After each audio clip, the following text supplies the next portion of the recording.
toujours dans la période de l'ascension.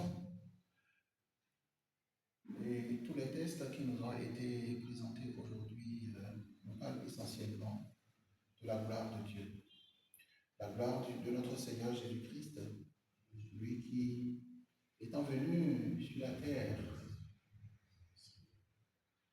sortant de la Sainte Trinité, se détachant de la Sainte Trinité, et descendant et s'incarnant par l'Esprit Saint à la Vierge Marie, et qui, entrant dans sa passion, librement dans sa passion, afin d'obéir à Dieu, d'obéir à ce que le Seigneur, la mission que le Seigneur lui a confiée, d'obéir au Père.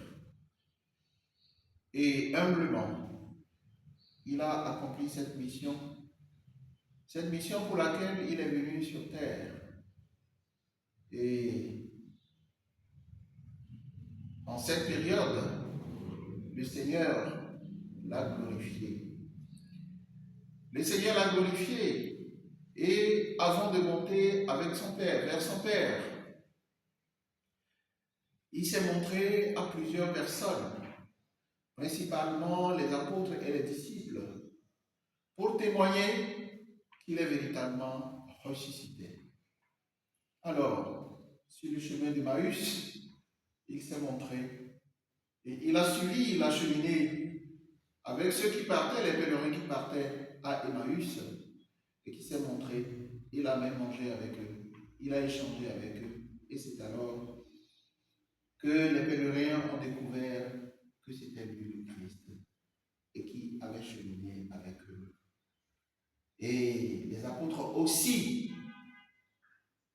à la résurrection, il s'est montré à eux, pour témoigner qu'il est vraiment ressuscité. Et la première fois pendant que les apôtres étaient réunis dans la chambre haute pour célébrer la divine liturgie, il s'est apparu à eux pendant que la porte était fermée et il leur a dit que la paix soit avec vous. Et alors,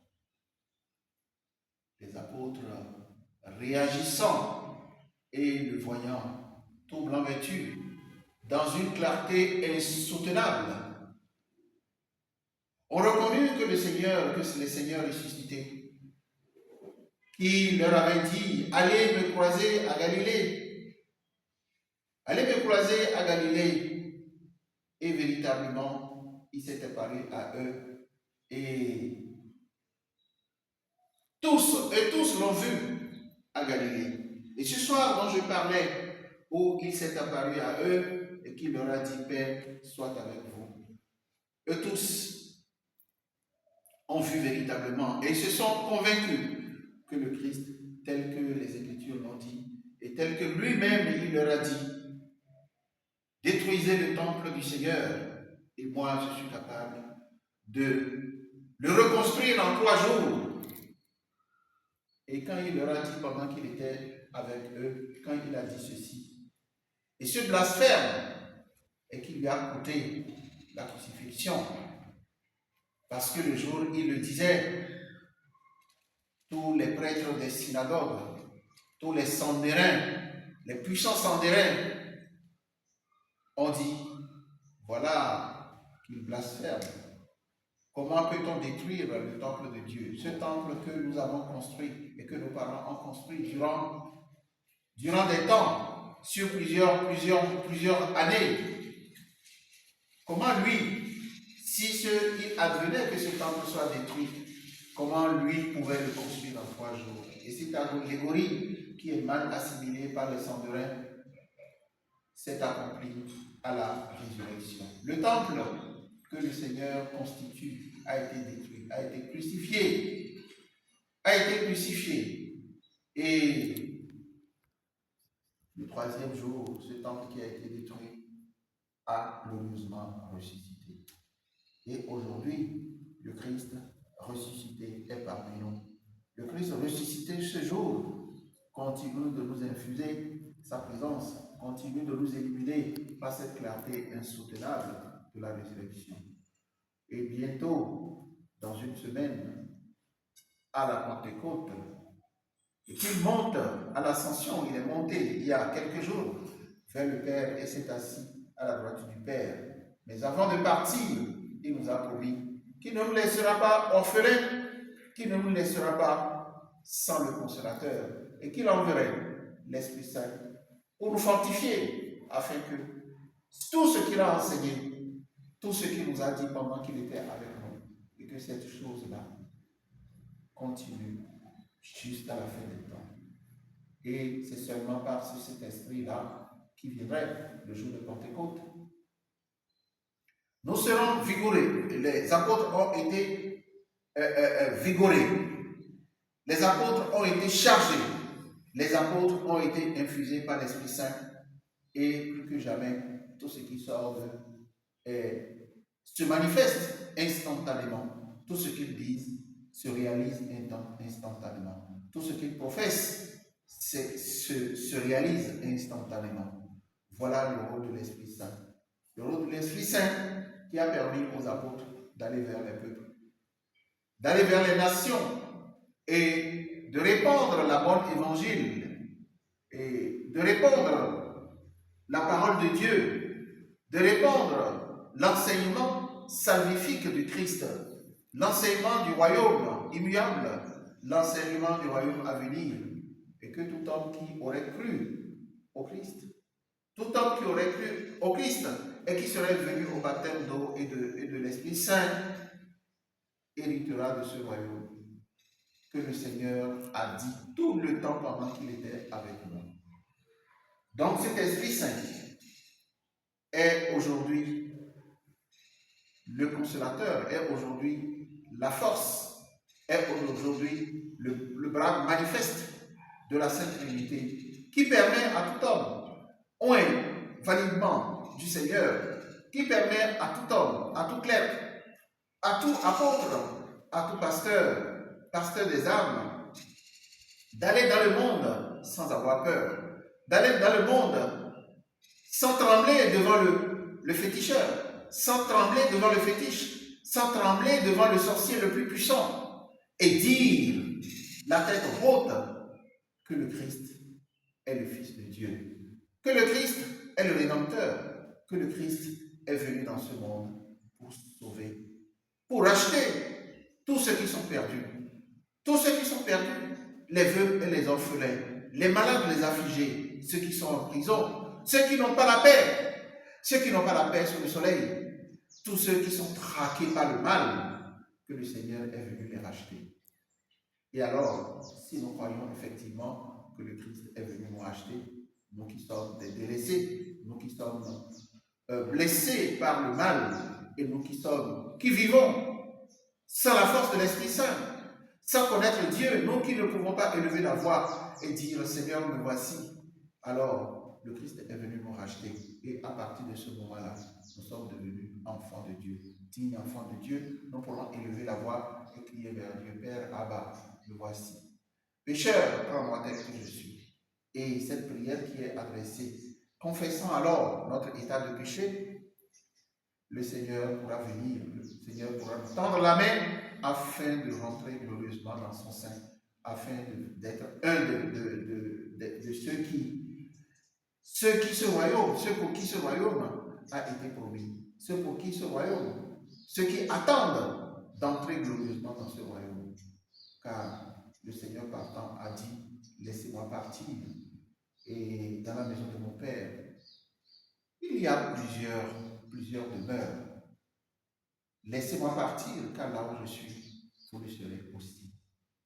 Et cette demeure que le Seigneur nous a préparée, tout en montant le jour de l'ascension vers le Père, et tout en nous donnant sa bénédiction, et en soufflant sur nous cet esprit, en lui, pour que véritablement nous tenions bon jusqu'à l'arrivée du Consolateur. Le Consolateur étant venu le jour de Pentecôte, et nos plaies sont pensées. Nos plaies sont pensées. Notre espérance a vu se réaliser. Notre espérance a vu se réaliser. Tous ceux qui croient en Christ et qui tiennent aujourd'hui dans l'Église, qui est le corps du Christ, qui est le corps du Christ, tous ceux qui tiennent véritablement, et qui sont convaincus que le Christ les a rachetés, et qui sont convaincus que l'Esprit Consolateur est, et qui sont convaincus que l'Esprit Saint, que le Seigneur a envoyé, en témoignage de tout ce qu'il nous a enseigné, en témoignage de sa vie sur terre, et que cet Esprit Saint-là est encore aujourd'hui dans son Église. Tous ceux qui croient et qui vivent alors cet Esprit, parce qu'ils ont reçu le baptême, parce qu'ils ont été chrismés, et qui vivent cet Esprit Saint au jour le jour. Parce qu'un chrétien qui prie, un chrétien qui croit, le chrétien dont je parle, vit en temps réel la présence de l'Esprit Saint. Et tous ces chrétiens-là, qui vivent en temps réel la présence de l'Esprit Saint, et qui, comme le Christ, a, de façon humble, a fait la volonté de son Père, diront comme le Christ. Tous ceux qui sont à l'intérieur du corps du Christ, dans l'Église, et qui font la volonté du Père, et qui écoutent les pasteurs, et qui écoutent le pasteur d'âme, et qui écoutent les prêtres, et qui écoutent les diacres, et qui écoutent les évêques, et qui suivent l'enseignement que le Christ a laissé, et qui sont dites par ces gens, hériteront du royaume des cieux. Et déjà pendant qu'ils sont sous la terre et sous le soleil, pendant la nuit, manifestement, la puissance de l'Esprit Saint qui est en eux fera en sorte qu'ils tiendront bon face à tous les événements, face à la maladie, face à tout ce qui vient, face à toutes les vicissitudes de la vie, face à tout ce qui les pourchasse, face à tout ce qu'ils auront à lutter dans la vie. Voilà, mes bien-aimés, le message de ce jour. Le Seigneur glorieusement s'est élevé dans les cieux. Humblement, il a fait la volonté du Père et le Père l'a glorifié. Tout chrétien qui fait la volonté du Père, le Seigneur le glorifiera tel qu'il a glorifié son Fils. Et alors, le Fils fera en sorte lui-même, par l'Esprit Saint qu'il a envoyé aux apôtres. Cet Esprit Saint sera à l'intérieur de celui-là. Et cet Esprit Saint, sans lequel nous ne pourrons rien faire. Nous ne pourrons relever les défis de la vie. Nous ne pourrons relever les défis de la vie sans cet Esprit Saint. Cet Esprit Saint sera notre partage. Et alors, dans cette vie, déjà, tous ils verront que nous sommes appelés par Dieu. Nous sommes appelés dans le corps du Christ et nous tiendrons debout. Tout ce que les parents feront, tout ce que dans notre service, tout ce qu'ils feront contre nous, afin de nous pousser et de s'asseoir. Toute maladie qu'ils nous enverront, toute sorcellerie qu'ils essaieront de nous envoyer, tout cela échouera parce que l'Esprit Saint vit en nous. Parce que nous vivons dans le corps du Christ et nous témoignons de son message, nous témoignons de son évangile, nous témoignons de ce message salvifique, ce message qui sauve tous les rachetés. Et nous irons à la face du monde et nous irons dans tous les contrées dire haut et fort, parce que couverts par cet Esprit Saint, parce que cet Esprit Saint vivant en nous, nous aurons à dire haut et fort que le Christ est venu nous racheter. Et tous ceux qui croient au Christ, tous ceux qui croient à son message, vivront aujourd'hui et vivront dans les siècles à venir, maintenant et toujours et dans les siècles des siècles. Amen.